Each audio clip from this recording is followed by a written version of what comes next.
you're anything like me, this place is super scary.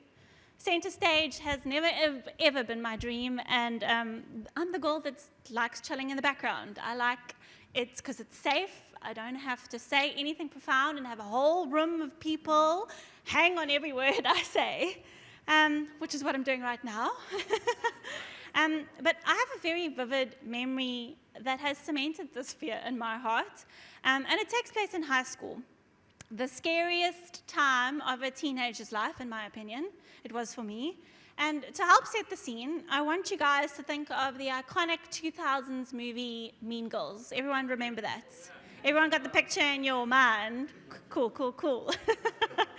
Well, fortunately, I was part of the popular crew. But unfortunately, this didn't exempt me from any kind of scrutiny. In fact, just like in the movie, I was even more scrutinized than the rest. So people were always watching me, trying to check if I was going to do anything wrong. Okay, with that in mind, right? In English class, orals were mandatory and made up a large part of the practical side of our lessons. I absolutely abhorred them. Our English teacher on one occasion had asked us to memorize a poem and recite it to the class in a very expressive manner, which was like out of my comfort zone 100%. But on the day of having to do so, as my teacher called up my name, I started to get sweaty palms and scared out of my mind. I very unwillingly dragged my feet up to the front of the class. Now, guys, this is the embarrassing part and marks the part where I mentioned to you in the front. But this part makes me die every time I relive it. It might not be as embarrassing to you guys, but I cringe every time I think about it. But as I got up there, I don't know what happened, but my whole body froze. And I stood there for 5 minutes trying to get something out of my mouth in front of this group of school kids who were ruthless. And I just uncontrollably cried the whole time. My heart will die when I think about it. And I can't remember who laughed or what was said, and I remember things were said and people laughed. But I just remember how I felt, and I felt so mortified at myself and ridiculously embarrassed. Anyway, bless my teacher who saw the agony I was going through. He came up to me and escorted me from the front of the class to the back of the class. And I realized I never wanted to do any kind of public speaking ever again. Suffice to say, I never remember a single oral after that. That was the first and last and single one I ever remembered. But that's why I can relate to Moses so much. He has a fear of public speaking as well. And we see this in Exodus 4. God has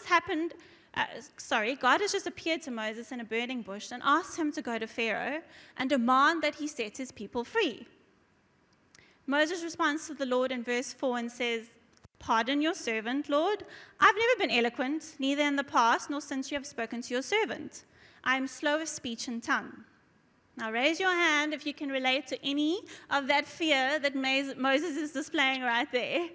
Moses feels inadequate in the sight of God and unqualified for what God's calling him to. The Lord responds to Moses' insecurities in verse 11 and says, in only the Lord's way, "Who gave human beings their mouths? Who makes them deaf or mute? And who gives them sight or makes them blind? Is it not I, the Lord? Now go, and I will help you, Moses, speak, and will teach you what to say." So why did Moses feel so fearful and disqualified? Well, to give you some context, his life was pretty messy.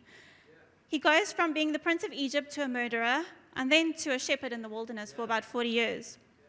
And if I was Moses, I would feel like a nobody, a person with a past to hide, a person who wasn't fit to lead anyone. Despite how Moses was feeling, God still chooses to use him and to ask him to lead his people out of freedom and into slavery. God chooses to take to task a murderer, a nobody in the wilderness, and a man who by his own account was not very eloquent. Moses responds with utter dismay, "Why me, Lord? Why am I qualified to lead your people?" Now, it's easy to think when we're reading the verses that Moses was being ridiculous, especially after God tells him that it's not about him, and he promises to give him the words in his mouth. The reality, though, is that this is us and this is me too. Like Moses, we get hung up on the mistakes of our past, the limitations of our present, and the impossibilities of our future. Now, instead of fixing our eyes on Jesus who came to redeem our sin, we choose to fix our eyes on ourselves, and so did Moses.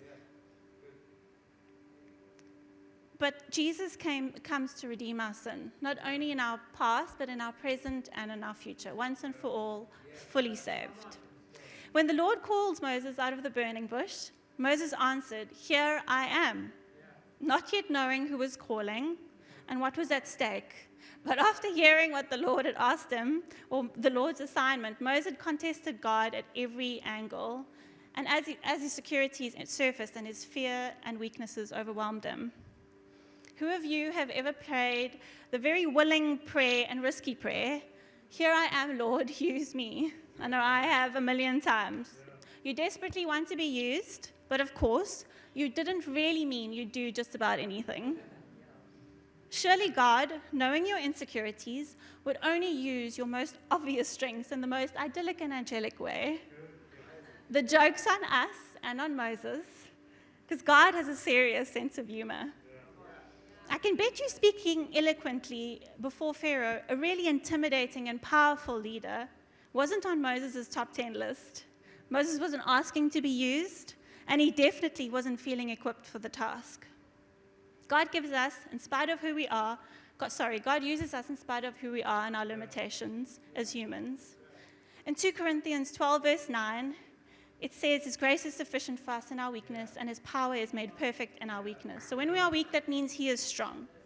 The pressure is off. We were never meant to be good enough or strong enough. We were meant to come to the end of ourselves so that we can be rescued and rest in the great I am.